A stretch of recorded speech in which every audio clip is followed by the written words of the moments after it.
You are listening to This is Oklahoma, hosted by Mike Hearn, telling stories of Oklahomans and those that have made it their home. What's up, guys? Welcome back to another episode of This is Oklahoma Podcast. Mike Hearn here, your host, back with another episode. Excited to share this episode with you today, but before we do, I've got to thank our sponsors. First of all, the Oklahoma Hall of Fame. They've been a huge part of this podcast for the last few years. So the Oklahoma Hall of Fame have been sharing Oklahoma's story through its people since 1927.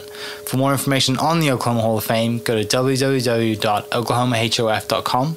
And for daily updates, go to oklahomahof on Instagram and give them a follow. Our other sponsor today is Chickasaw Nation. Now, the Chickasaw Nation have sponsored pretty much everything in Oklahoma. They're a huge supporter of Oklahoma. And it's an honor to have their name and their brand supporting this podcast. A huge shout out to Governor Anatobi for supporting this podcast. It really means a lot. Our third sponsor is Tiffy Ford Lincoln down in El Reno. Now, this one makes me so happy because these guys are great friends of mine, play a lot of golf together. I've bought my cars from them. Do most of my oil changes down there, have a cup of coffee, hang out down in El Reno. It's a good spot to go. And not only are they great friends, but they provide a great service. So for over 60 years, third generation family owned Oklahoma business down in El Reno. They're also in Bethany as well. So people in the Bethany area know the Diffys really well. But if you're looking for anything new, used, Ford, Lincoln, or whatever, I'm sure they could find anything you want. Check them out, diffyford.net, and then on Instagram at diffyfordlincoln. What's up, guys? Welcome back to another episode of This is Oklahoma. Mike Hearn here, host, back with another episode up in, well, Guthrie, America. There's no other way to say it. One of the greatest, if not the greatest, places in Oklahoma. It gives me great pleasure to introduce Tiffany Bohrer to the podcast, who is the Tipsy artist. This is awesome. Thank you so much for inviting me in your space. It's extremely colorful. It's exactly what I expected. And I've never done a paint class. Oh, but we'll have to change that. We'll have to change that for sure. I like to draw as a kid a lot, mostly cars. And my art teacher, there comes a certain point in school when you get to a certain age, you have to select. It's kind of like when you're 15, 16, you have to select like certain classes. And I didn't select art as one of my classes. And I think it broke her heart because she was like, you haven't, you're good at this. You're naturally good. And I was like, I just don't really care that much. That's probably why I was good at it. But yeah, I haven't really picked up a pen or a pencil like in an artistic way since the age of 14, 15. Oh, so that's sad. We need to change that. So I'll have to come back and take one of your classes. Yes. As people know who listen to the podcast, the general flow of things is we'll find out who you are, what you do, why you do it. So with that being said, set some context. Were you born and raised in the great place of Guthrie, Oklahoma? I was not. Okay. So I was born in Huntington Beach, California.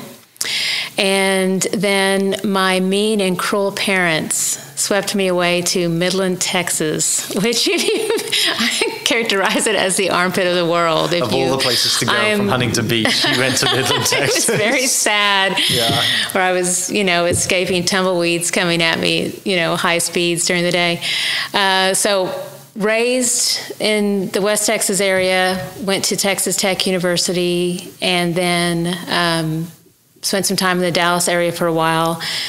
And then I guess I'm trying to think when we actually came to Oklahoma was in, I want to say about 2008. So, 2008. So we've been here a while. Yeah. Seen a lot of change. Yeah. A lot of changes. Loved it because when I was in the Dallas area, that's where where I came from. Of course, I was raised a small town girl, and then went to Dallas, and I always felt so, I guess, just not known, like a number, very hard. It was just, kind of a very disconnected feeling. And always seeking community. And then when I came to Oklahoma, I was amazed at how, first of all, how beautiful it was. I felt like it was the best kept secret in the world. I was like, okay, here are all the trees. This is what I've been missing since California. And then beyond that too, it was just amazing how I was able to connect with all of these really wonderful people in leadership and creative people. And of course, I dove in right away. I was in charge of logistics for Oklahoma Creativity Project when they did their first big show here in Oklahoma. So of course that got me into the deep end really quick, but I just absolutely loved it. I felt like I had an instant sense of community when I got here. Yeah. How old were you when they moved you from California to Midland? I want to say I was about 5 years old. So a lot of your life you've grown up kind of in the West Texas area, yes. Which explains the cowboy hat then. Right. Cowgirl hat, yes, sorry. Yeah. And we would go back to California every year to visit all of our family, which was like complete torture. And then to come back. This is where you used to live. Yeah. This is what 70 degrees feels like every day. That's not right. 110. Exactly. Yeah. Yes. That's so funny. Yeah, that's kind of cruel to take you back home. It is. I mean, I loved it. Yeah. It was so great. I have such fond memories of it. You know, I got to sleep at nights on my grandmother's lawn. It was a clover lawn, and go pick fruit off the tree in the courtyard. And I mean, it was so magical, you know, and just walk down to the beach. But yeah, and then you come back to Midland where you can't drink the water and horny toads are crawling in your house and in your bed. Yeah, I've driven through Midland many times. I've stopped very few times. I've driven through. Yes. I actually have a friend who lives in Odessa, and they're basically the same place. So, that's true. Yeah, God, it's that drive down from Oklahoma City. There's just like that stretch of highway that's just terrible. Like the road is terrible. Mm-hmm. I just don't miss that one at all. Me either. But so where then? So you mentioned Midland, then you go to Texas Tech, and then on to Dallas. Is art a focus from a very young age? It is. Okay. So, and I have a snazzy little picture. So, okay. This was actually, I don't know if you can see it. Yeah. Okay. So, yeah, this was me in, I think, roughly 4th grade. So I got into some pageants. I didn't do pageants for very long, but it was good for me to get some confidence, and because I was actually very shy and had a hard time being in front of people. So I did some pageants and some things like that. I didn't have a traditional talent like most people could sing or dance. So I'd already been doing a lot of painting from a very early age, and my mom could tell I had a little bit, some talent, some natural talent, so she had me in some art lessons. So I did that as my talent in pageants. So I, mic'd up like Britney Spears and wore the little beret and had my little painting here, and I wrote some incredibly cheesy poetry to go with it, and I will not recite any of that to you. But it was fun. It got me through it. And so it was kind of an interesting twist in how I, started doing the art in a way that was educational, but it was, also,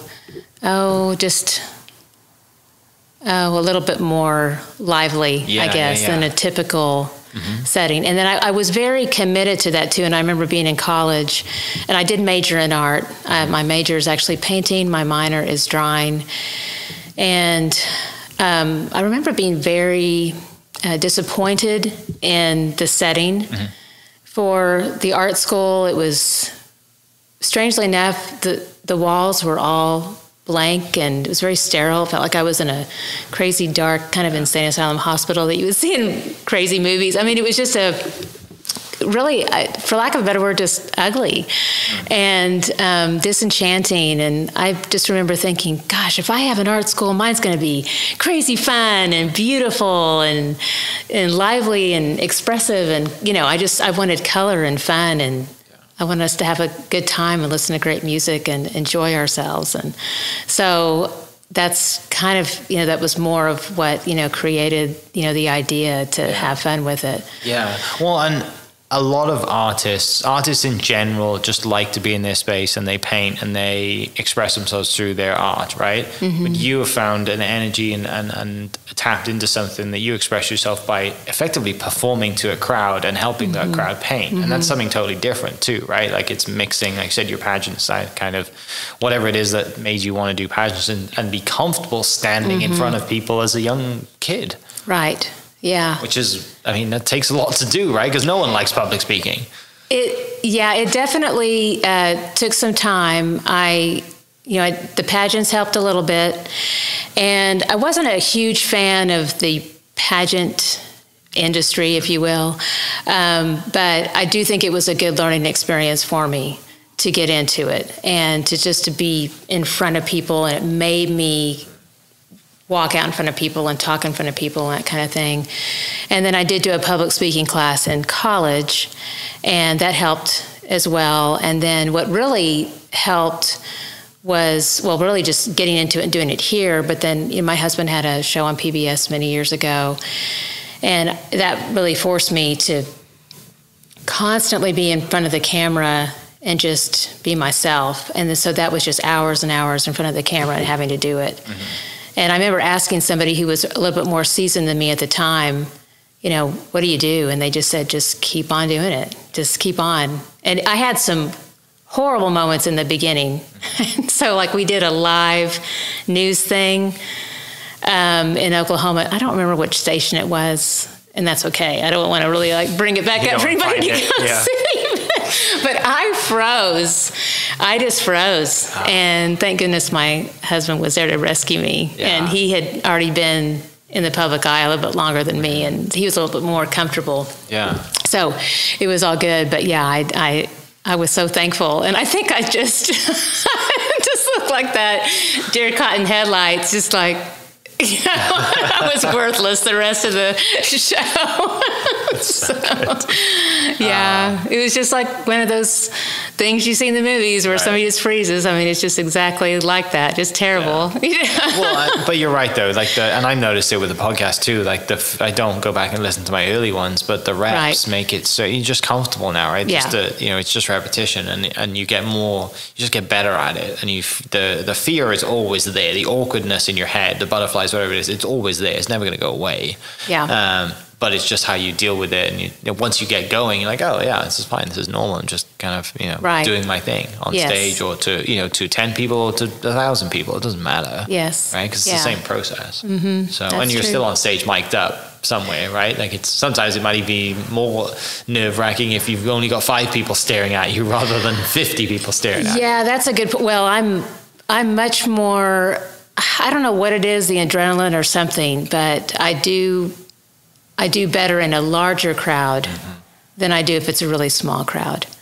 So, especially if I have, anymore I'm kind of just comfortable, whatever, because I just do it so much that it just feels like same as walking to the bathroom or whatever. Yeah. It's routine, isn't it? And you just it's so routine that I've done it for so many years, for so long. I don't really feel it that much a difference, but I have to admit that when I do get in front of a very large crowd, the energy of that big crowd feeds me, and I think I tend to be better and have better energy levels and just a little bit more on point. So, yeah. You mentioned your husband, Joe. How'd you guys meet? So we actually did meet at the Oklahoma Creativity Project. Okay. He was one of the selected. It was kind of like, I'm losing my words here. It is not a guest of honor, but they had selected just 12 people, I think, that were honored. And so Bart Connors was one of them, who's been an Olympic athlete, the gold medalist. And there were others. I really remember him. But because I was in charge of logistics, then I had to make sure that everything that he needed got taken care of. So he had his own big booth with all of his artwork displayed and everything, because his show was on making art, creating art, and that kind of thing. So I was recently divorced, and I found him on MySpace. Does anybody even know what that is anymore? I do. Okay. Yeah. All my Just old friends. about. Yeah, all the old people will know. So yeah, I looked him up on MySpace, and I thought he was pretty hot, and so I was so cheesy. I sent him, I really reached out, and it was kind of aggressive. And so we kind of joke about it to this day that, I really made sure that he was very well taken care of. And so, but yeah, it was just kind of love at first sight. When we met, we just really clicked and connected in such a unique way. And I had been, of course, doing, our art was just very, I guess, similar. We had the same color palette and, similar background and different things. And so we met, and wasn't very much longer after that we got married, and we've just been together ever since. That's awesome. So well, good. You found your person, right? Yes, I did. Yeah. So tell me, take me a little bit kind of from then, we'll go back a little bit, from being an art major, graduating Texas Tech, and then you think, I'm going to move to Dallas because Dallas is a big city and that's where I need to go. Do you think that you need to go there to get a job in art, or are you focused on a job in art, or are you thinking something else? Ended up, at that time, I was doing more of just making art and just selling art in a very traditional way.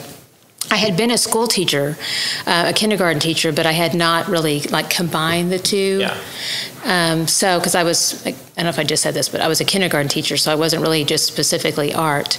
But I ended up creating my own line of art. At that time, it was much more like three-dimensional, and I was doing hand-carved, in metal, hand-tooled metal crosses, big giant crosses on layers of silk and shadow boxes, and a lot of custom work for churches. And then I got into the World Trade Center in Dallas, had a little showroom there, and that took off pretty quickly, and I was in about 150 stores in the Midwest. Wow. So it kept me very busy.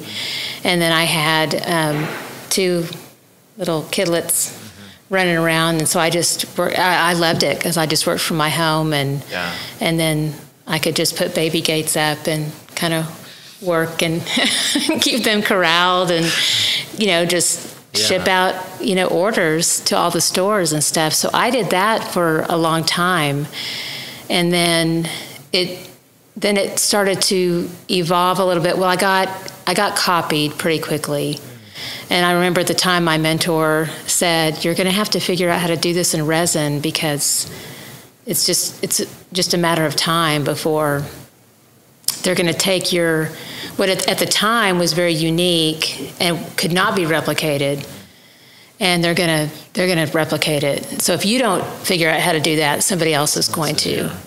And so she started discussing the idea of going to Mexico and all this stuff, and I'm like, "Yeah, it's not happening." Just think something else. I'm taking my toddlers and tow to Mexico.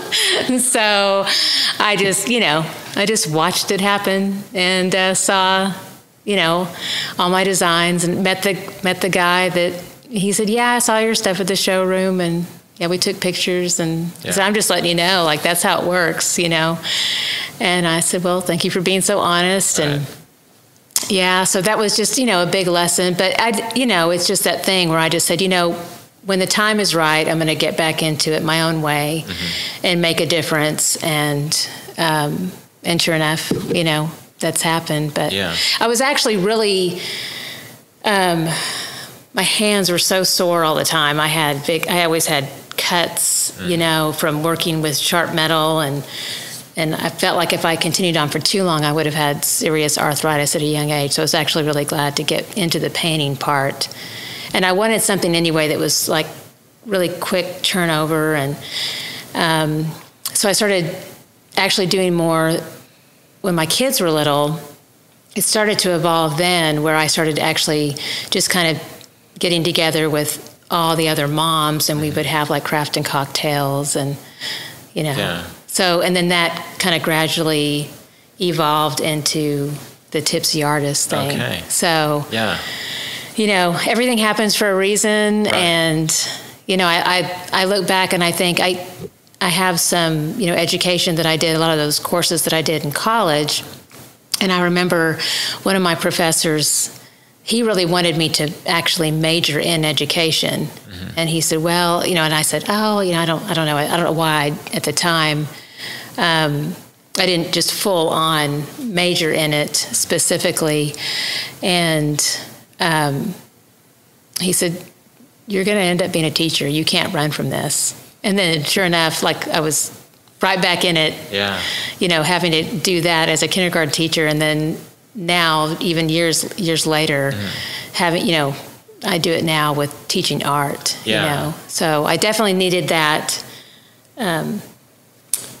narrow focus, I think. That's more my passion and my zone, so. Yeah, the one thing I've learned from doing this is sometimes it takes people a very long time to figure out what they are put on this earth to do. Yes. Right? And sometimes people just know at the age of 7, they're like, I'm going to do this for the rest of my life. Right. And those are the fortunate ones. Yes, because I'm still trying to figure it out as well. Yes. But it's great that you found something, and all of the things that you've done leading up to, finding the Tipsy artist and doing what you do, it all adds in, right? Like the kindergarten teacher stuff, the teaching, all of it makes sense, and all the failures help you, help you as well. So they're all lessons somewhere.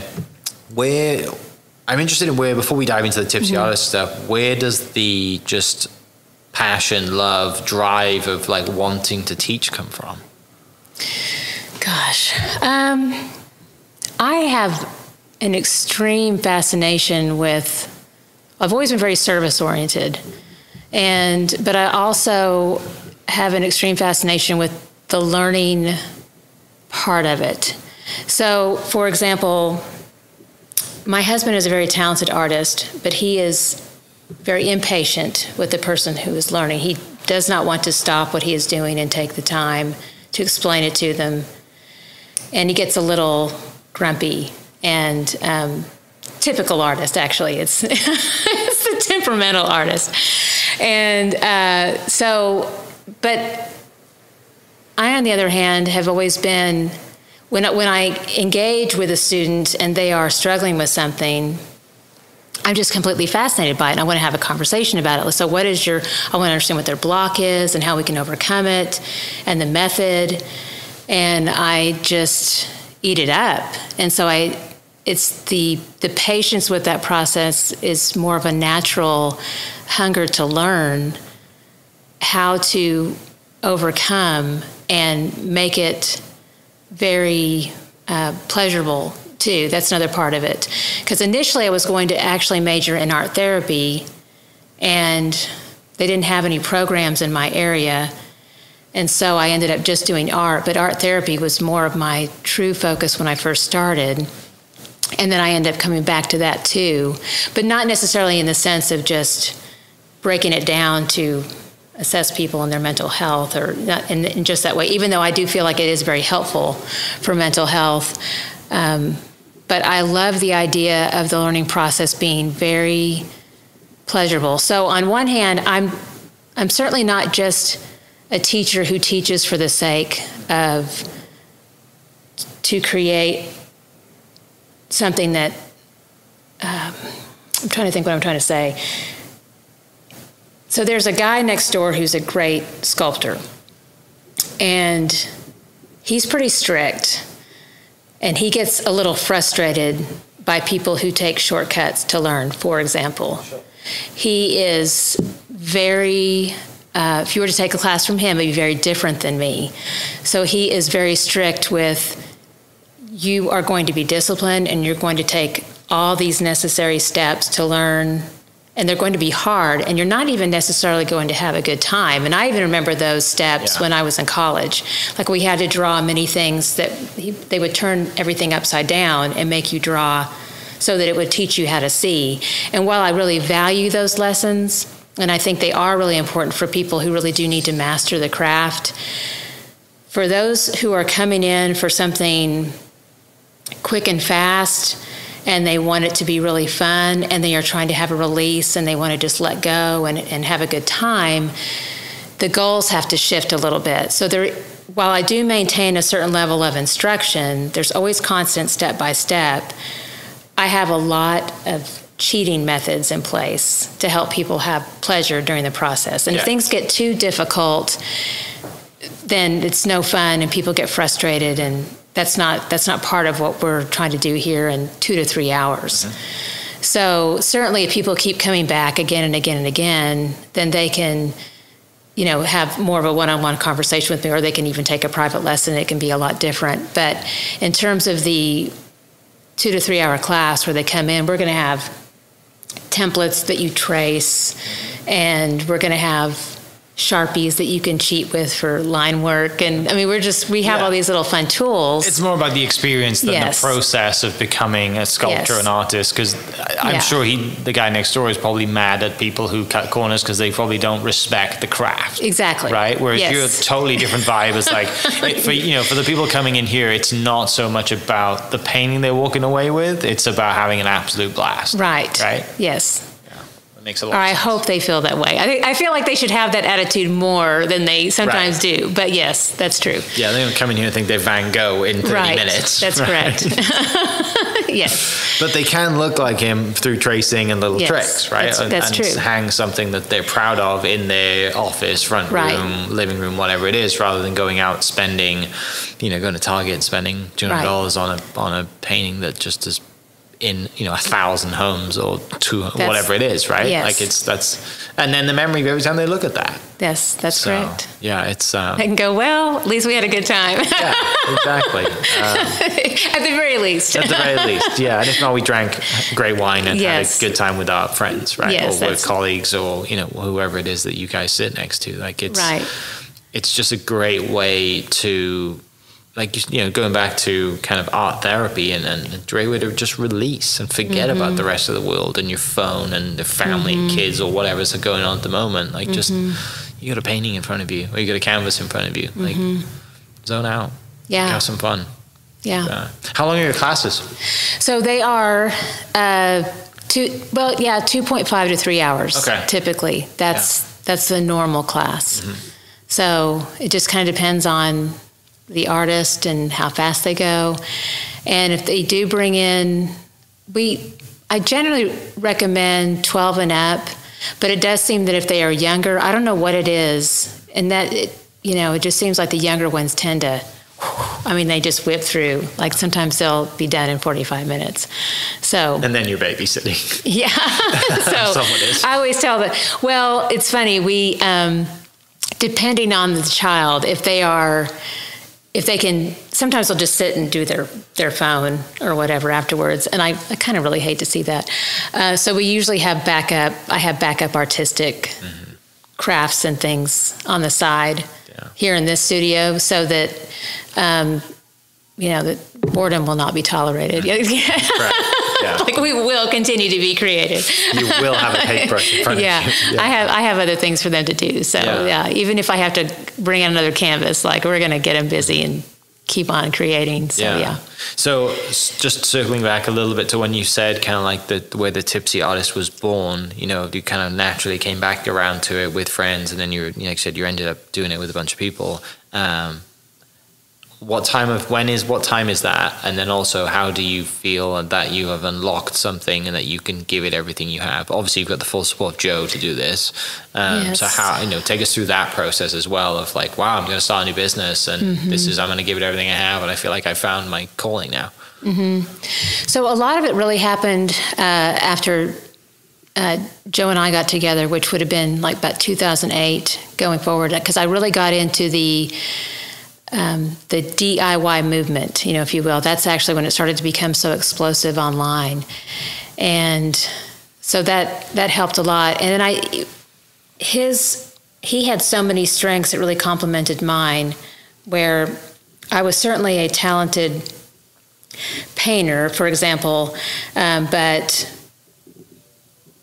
when I first started doing my classes, I had some tears in the beginning. Just people were, I can't do my Santa eyes right, or whatever. That was, I say Santa eyes because that was the first crying episode I had.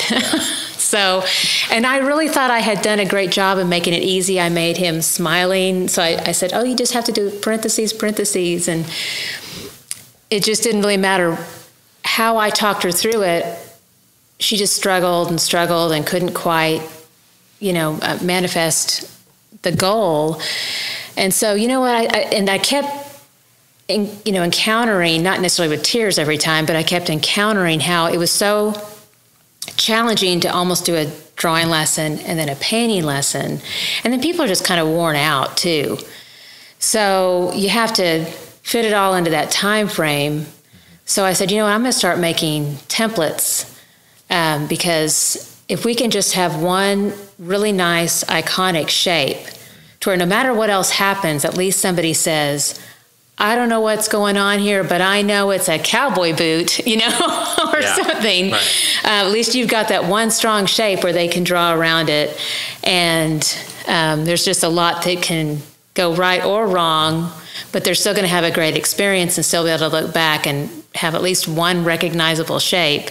So I started out, cutting out all my own shapes to begin with, just hand doing it. And then he's very talented with Photoshop. So he really escalated that process of the templates. I mean, he just made it crazy amazing. So like you could have every tiny little shape to do all kinds of detail in the artwork. And those are not very easy to do. It takes a special person to be able to drop out the negative versus positive and make that work to where it is still very easy to trace. Yeah. So he really complimented me in that way. And then he was so talented with the marketing and the advertising and the creation of logos and things like that.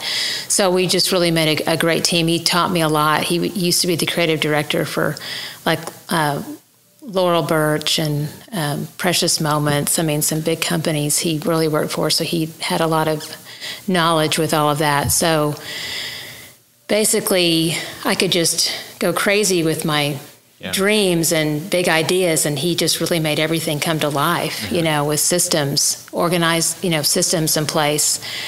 So as a matter of fact, in the very beginning, I mean, he handmade all of my easels, and I mean, because we were your typical artists, we were broke. So we did not have a penny to our name almost. And so it was just kind of crazy in the beginning. So we just... we just dove in and made it happen with, just all of those skills coming together. So, what year was that? I want to say 2009, around there. Yeah. So that's when we first started to do everything, and then we just kept going, and then it really took off when it went just crazy explosive growth. Was 2012. That's the year I really remember because that's when Facebook decided to make advertising affordable for everybody. Yeah. And it was a game changer. It was huge. Because until that time, it was only deep pockets that could play the game, with magazine ads and things like that. So, you could take out a little ad for $5, and just kind of watch it just do this crazy explosive growth. And then, as our pockets became deeper and deeper with just more and more sales, and we just put every penny right back into the business, and then it just went crazy nuts. Like we are the world record holder for the largest painting class in the world. We had 1,006 at once in Woodward, and we outsold Duck Dynasty. The lady told me that. She was like, you need to be proud, like you. So that was really crazy cool. But then that, as we were able to sell that class for about 2 to 3 months. So as they purchased, then I was able to just run out and buy supplies, So it was just, and I remember those were such fun problems to have at the time. Like I didn't have enough, they wouldn't let me spend more on my credit. Like I had money in my bank, and they said, "Well, you can't spend more than $2,000 a day." And I said, "You don't understand. I have to buy like $10,000 worth of whatever at that time." It was just like a crazy thing. I was having to spend so much money on canvas and paint, and it was like a big rush of the business just exploding all at once. Like that class just was crazy. What was that class? It was actually we were painting a cross, which I thought, Of course, because I've been doing crosses my whole life, you know, like I just thought, yeah, it's just, you know, like do the whole, you know, but yeah, so I thought that makes sense. Mm-hmm. So yeah, it was just this wonderful experience. We were all painting the same thing. I do long for those days again. We don't ever get to paint all the same thing anymore.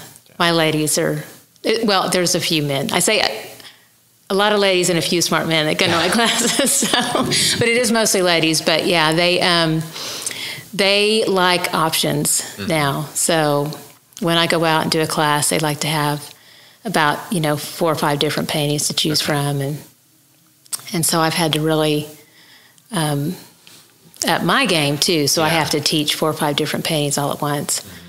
Yeah, that one of the questions I was going to ask too. That was, you know, how do you keep it, you know, relevant, fun, and just stay evolving too? And it sounds like you just said you go from just painting one thing to multiple things, but then you have to grow as well.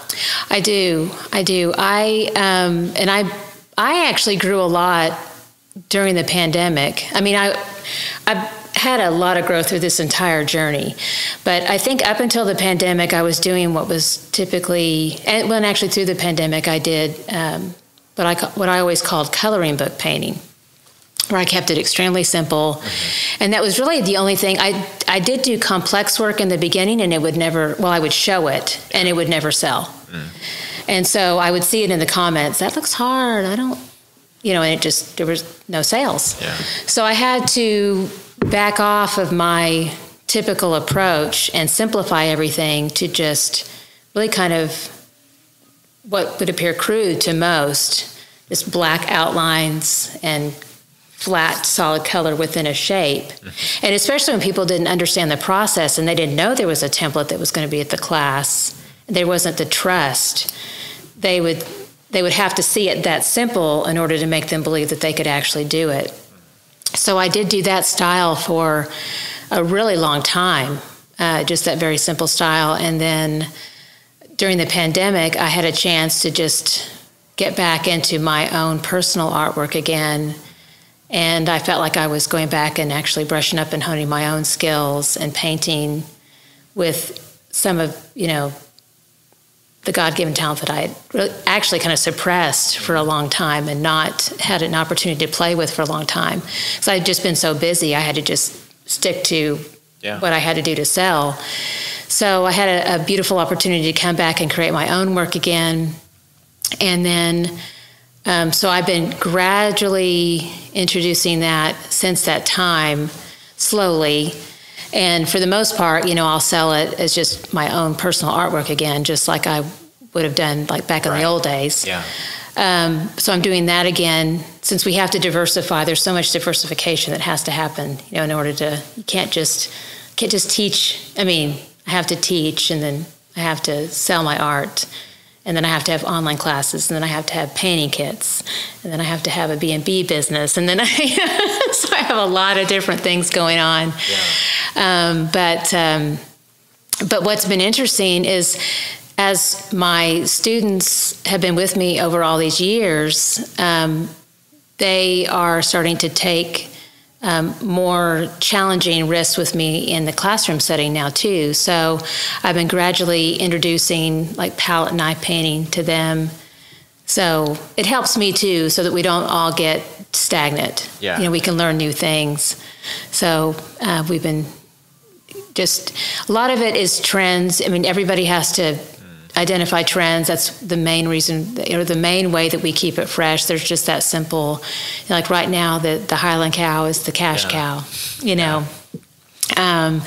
So that's something, you probably see one around here somewhere. It's funny you say that. My parents have one in their house in Wales. Like they have I went home one year for Christmas, and I was like, that's new. And it's just like, you know, like a rainbow of colors basically, and a cow. I was like, right. Sure. They are very popular right now. Yes, and we love it when there's trends. And everybody who works in this world with design and decor, we love to see trends, because then it gives us something new to create with. So yeah, for sure, cows, that's the big thing right now. So I just try to, we had gnomes for a while. That was kind of funny. I wasn't really expecting that. I was like, oh, gnomes, okay. You know, I tried to do the mushrooms. My kids are in their young 20s. So they're like, Mom, you should paint mushrooms.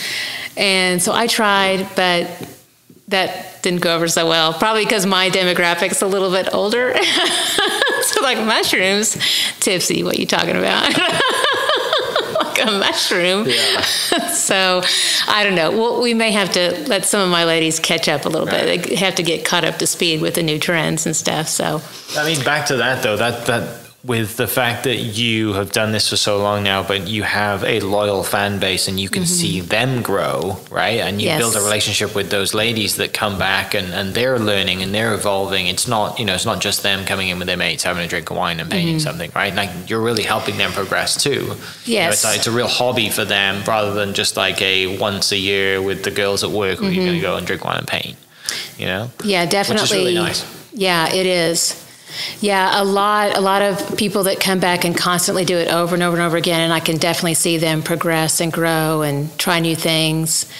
And then I do have one of the coolest stories I've ever heard. Well, I say that on one hand, it's super awesome, on the other hand, it's really sad. But there's one lady in particular who this is the very sad part, she lost her son, her very young son, in a motorcycle accident. And she just, was overcome with grief and depression and just, couldn't keep her head up. And so she started coming to my classes and she said, it's changed my life. And she said, and the way she described it was so interesting. She said, I just feel normal again. And so I thought I've never felt so much appreciation for the state of normal. But for her, it was just, she said, I just don't feel anything. I just feel like I'm in the moment and I just, feel like I'm enjoying myself in that moment and the pleasure of just painting in that moment. So, and she said, it's the only time when I'm not thinking, and in her case, which would bring her to a state of sadness, so now she's obsessed with creativity, so, and then I talked to people who run homes with like adolescents that are struggling with mental health issues and things. And, they have told me that there's some real psychology behind this. There's a lot of, I guess they say, chaos in the brain. And actually, like in a map of brain, you can see quadrants where chaos resides. And they say if you bring it, the minute you start doing a creative process, it brings it to an area of the brain where I guess it's more logical and you're forced to be in that present moment, just doing that task. And so it calms everybody down so they just get to this place of calm. So it's been really fascinating to see people like come into the experience in that way and just be healed and, just have not just, a great time and a fun time with their girlfriends or whatever, but also just have some healing and... Yeah, it's a deeper meaning to what they're doing, right? And, those stories, when you hear those, you're like, that's what I do. That is why I do what I do, yes, right? Yes. Yeah, cool. It's great to give 30 people an amazing painting to go home with, right? Right. Awesome. Had a great experience. But there's those special moments that like...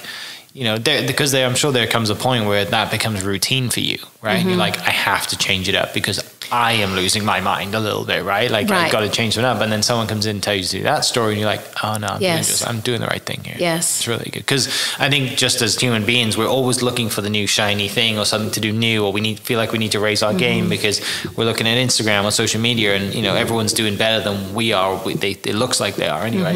But yeah, brings you back to the moment when someone tells you a story like that and you see them, come back and, like I said, get addicted to being creative. Right. It's so much fun to do that. Yeah, that's true. So where does the name come from for you? I should have asked that earlier. Oh, no, it's good. So in the beginning, it was actually pretty strategic. I have a marketing background too. And so that's, a whole other part of my resume, but actually was director of some marketing PR for some different companies. So we just sat around the dinner table and broke bread and came up with ideas, and we just came up with, okay, what's drunk.com is probably not great. Liability issues there. But Tipsy, that's, Tipsy artist as opposed to drunkartist.com. I mean, we were just throwing out all kinds of stuff.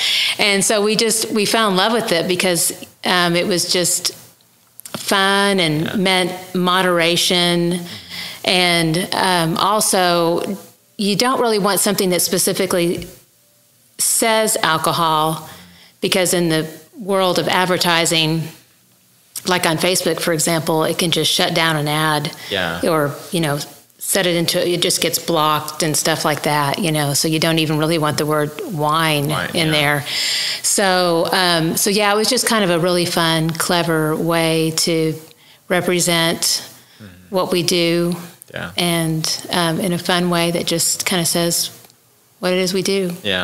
That's awesome. When a little bit ago you said that Joe was there to kind of just listen to you dream big and let you dream big and facilitate, and he would help make a lot of things, and you were able to just dream big and write your goals down and do that. What were some of those big dreams, and how have we ticked all the boxes that you were dreaming about at that moment? So, like this classroom that I'm in, for one thing, is just he made everything in here. Yeah. So he painted everything, he painted all the art, he makes all the furniture. When did you move in here? 2017. Okay. So you've been doing it for a while then, before you found a spot. Yeah. And I'm more of a thumbtack fishing wire kind of a gal. Yeah. Staple gun. I mean, I'm just I've seen those funny little Instagram videos where it's like, watch a woman hang a painting and she's all, and it's just ridiculous, just grabbing like some crude instrument from the kitchen to like tack in a tack, and it's just like, okay, no, he's like hardcore with like very strict with his implementation of craft and how he builds everything. So he gave me a really strong foundation in terms of like everything that he builds to make everything happen. And then when we did our systems on the road too, he was very instrumental in that as well. So he's very type A, super organized, kind of reins all my crazy in. And so he'll actually do my checklist forms and make them concise and legible and not. It's just, I've learned a lot from him, because I know when I did mine, it was an Excel spreadsheet that was so tiny, and it's like this long, and just mountains of text, just so much, just so hard on the eyes. And then, he just said, this is ridiculous. How can anybody work with this? And so he created these beautiful forms that people could read and had little tiny cute boxes by each side, because he's got that patience and organization to like make that form happen, for example. Or, like just systems on the road where we used to have way too much stuff and it was super heavy and crazy, and he just would come in and would actually build carts to hold systems and things, because so much of our life is just going out on the road with, it's like we're doing like what a concert, like a musician would do. You have to have those systems in place, and it's the people just don't understand all the stuff that goes into that behind the scenes. And there's just so much that he's done that just makes it very streamlined, and make sure that and I am pretty organized. Well, to my family, I'm very organized. To him, I'm a mess.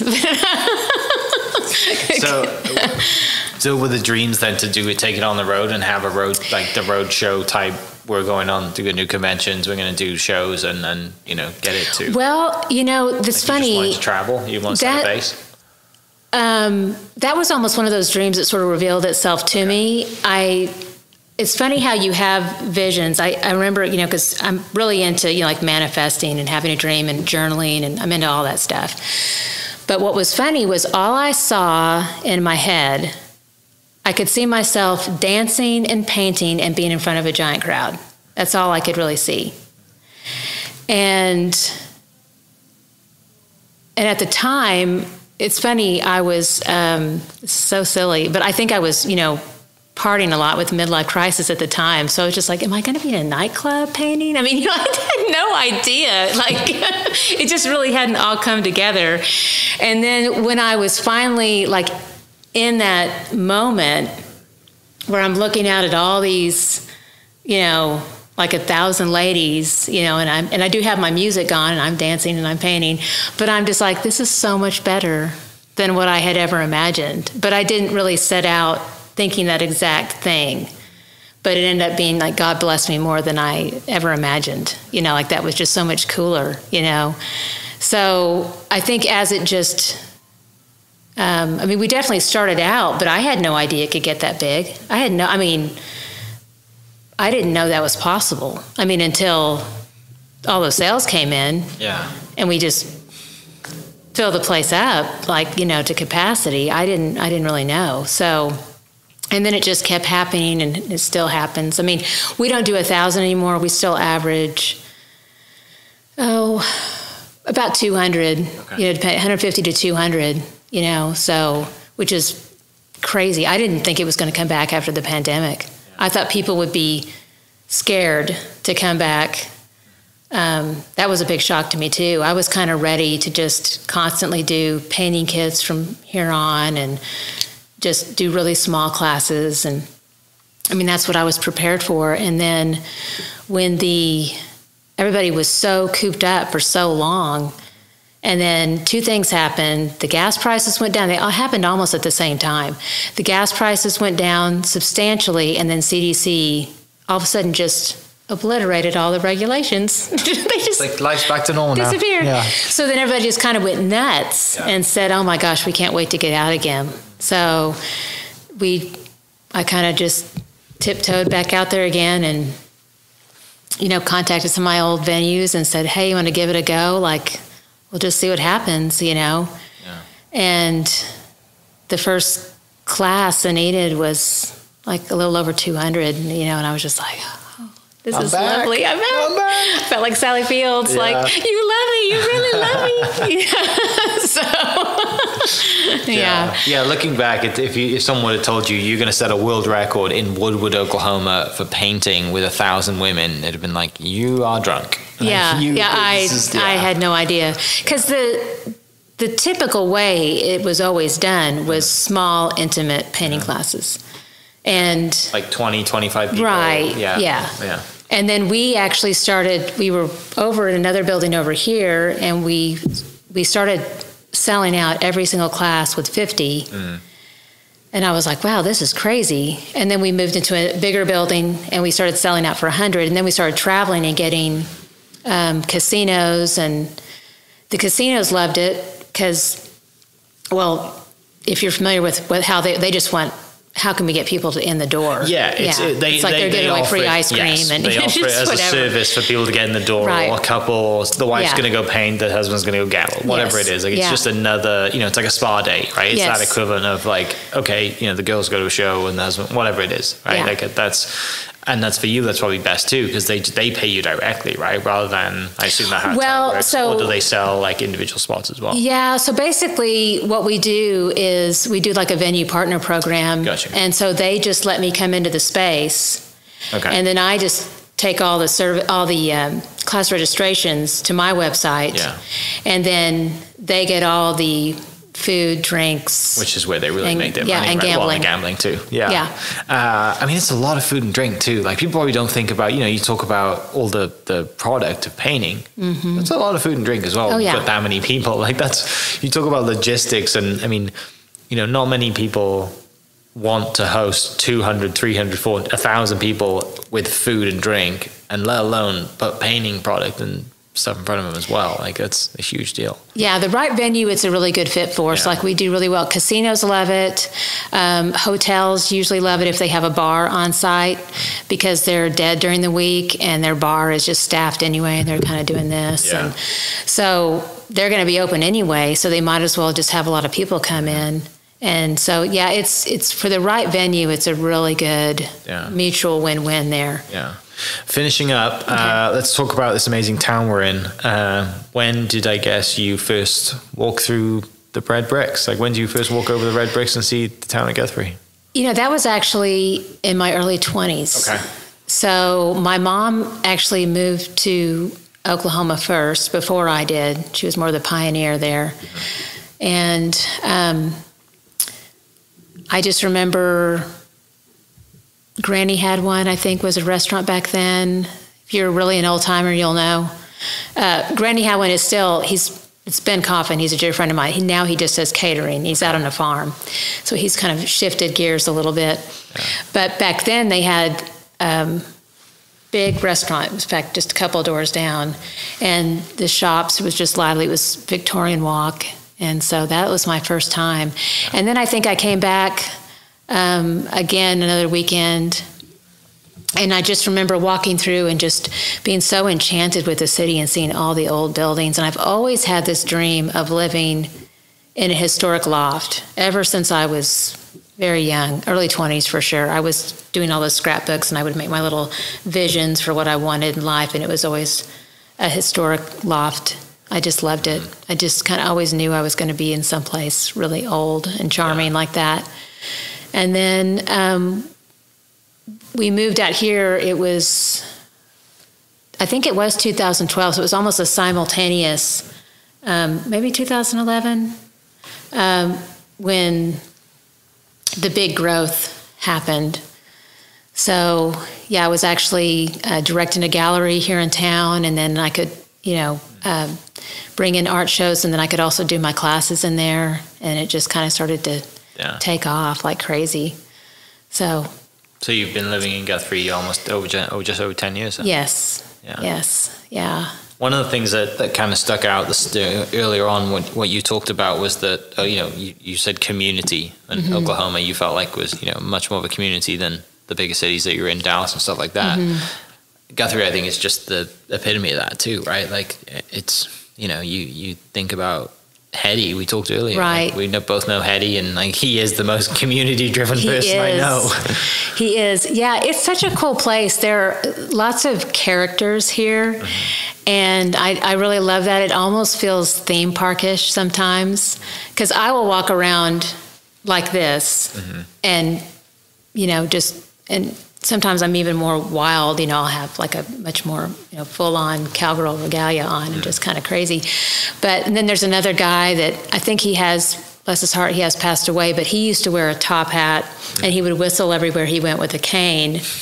And he was always just walking around downtown Guthrie. And so we just have all these really fun characters. And of course, if you do know Hetty, he's a character. He is a character. He's still wearing red socks. Yeah, he's got his red socks, and he's just, he's such a big personality. He's always so joyful. It's like Santa Claus. He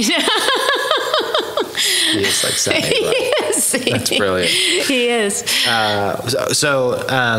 Christmas coming up. You have some big stuff coming up over Christmas. That's kind of busy period for you. It is very busy. Okay. What are you excited about this Christmas? So, my cash cows. I am excited. I'm going to have more ways than one. In more ways than one. I'm going to have a Santa Highland cow for sure, and we'll be doing just anything and everything. We'll be doing Santa gnomes and barns, and lots of the farm stuff is still really popular, but we'll be doing classes here almost every weekend. And then I'll be traveling around to Woodward and Norman and Shawnee for sure, and Enid and some of those different areas. Yeah. So lots of fundraisers. We do fundraisers. We'll do corporate parties. We'll do just about anything, and I'll probably be working just about every day. Yeah. And people, if there's someone listening that just wants to do that or see your stuff, they can go to the website, right? That's the best place to go.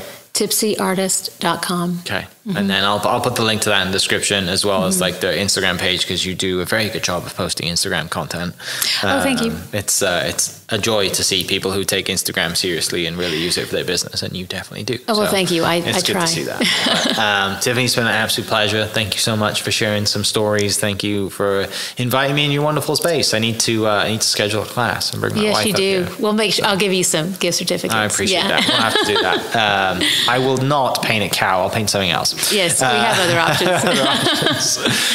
But yeah, for people listening, thank you so much, and we will catch you next episode. Cheers. Hope you guys enjoyed that great episode. Thank you so much for listening. As always, huge shout out to our sponsors, the Oklahoma Hall of Fame, sharing Oklahoma story through its people since 1927. For more information on the Oklahoma Hall of Fame, go to www.oklahomahof.com and follow them on Instagram for daily updates at oklahomahof. Our other sponsor, the Chickasaw Nation, amazing sponsor. They do amazing things for the state, and they're always sponsoring something in Oklahoma. They're a huge supporter of Oklahoma, and without their support, we wouldn't be able to do what we do. And our third sponsor is Diffie Ford Lincoln down in El Reno. Now, this one makes me so happy because these guys are great friends of mine, play a lot of golf together. I've bought my cars from them, do most of my oil changes down there, have a cup of coffee, hang out down in El Reno. It's a good spot to go. And not only are they great friends, but they provide a great service. So for over 60 years, third generation family owned Oklahoma business down in El Reno. They're also in Bethany as well. So people in the Bethany area know the Diffies really well. But if you're looking for anything new, used, Ford, Lincoln, or whatever, I'm sure they could find anything you want. Check them out, diffieford.net, and then on Instagram at diffiefordlincoln. Thank you for listening. We are inspired by those around us and hope that you are too. Make sure you subscribe to this podcast on your favorite podcast platform and leave us a review so we can keep telling your stories. For more great Oklahoma content, follow This Is Oklahoma on Facebook and Instagram.